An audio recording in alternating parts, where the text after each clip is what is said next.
দেশে ঘন ঘন লোডশেডিং ও বিদ্যুৎ ঘাটতিতে দুর্বিষহ হয়ে উঠছে সাধারণ মানুষের জীবনযাপন। এমন বাস্তবতায় আশার আলো দেখাচ্ছে পাবনার রূপপুর পারমাণবিক বিদ্যুৎ প্রকল্প।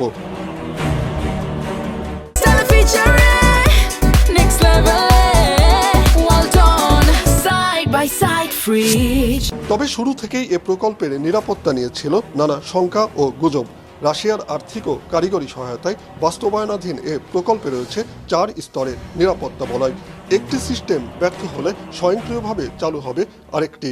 সর্বোচ্চ ভূমিকম্প, সর্বোচ্চ আপনার জলোচ্ছ্বাস, যেহেতু এখানে নদী আছে, তারপরে যদি কোনো আপনার বিমান ক্র্যাশ করে বা যদি কোনো মিসাইল এসে পড়ে, এরকম সব কিছুকে মাথায় রেখেই এই স্থাপনাটা করা হয়েছে, যাতে এরকম কোনো প্রাকৃতিক বা ম্যানমেড কোনো ধরনের দুর্ঘটনাতে এটাতে কোনো প্রভাবিত হবে না, এরকমভাবে এটা তৈরি করা হয়েছে।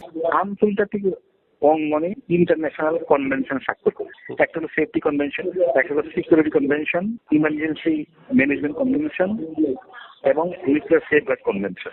এই সবগুলো কনভেনশনে রাষ্ট্র গ্যারান্টি দিচ্ছে যে আমি নিউক্লিয়ার প্ল্যান্ট থেকে মানুষ, সম্পদ, জনবল, ওয়ার্কার সবাইকে নিরাপদ রাখবো। রাখার জন্য যা করার তাই করবে। বিশ্বব্যাপী ফুরিয়ে আসছে জীবাশ্ম জ্বালানির মজুদ। আমদানি নির্ভর এ জ্বালানি থেকে উৎপাদিত বিদ্যুতের ভবিষ্যৎ অনিশ্চিত হলেও দীর্ঘমেয়াদী স্থিতিশীল সমাধান দিতে পারে পারমাণবিক শক্তি। কম খরচে টেকসই বিদ্যুৎ উৎপাদনে পারমাণবিক প্রযুক্তির কোনো বিকল্প নেই বলে মনে করছেন বিশেষজ্ঞরা।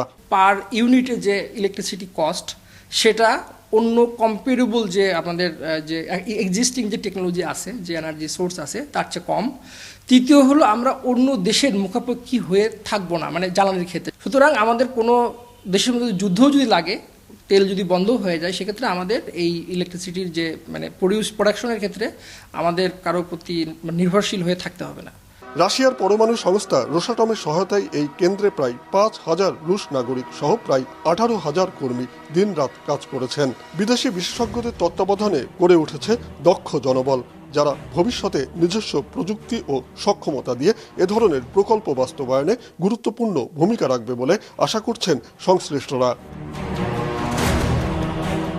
উৎপল মির্জা, বিজনেস রিপোর্ট, মাছরাঙা টেলিভিশন।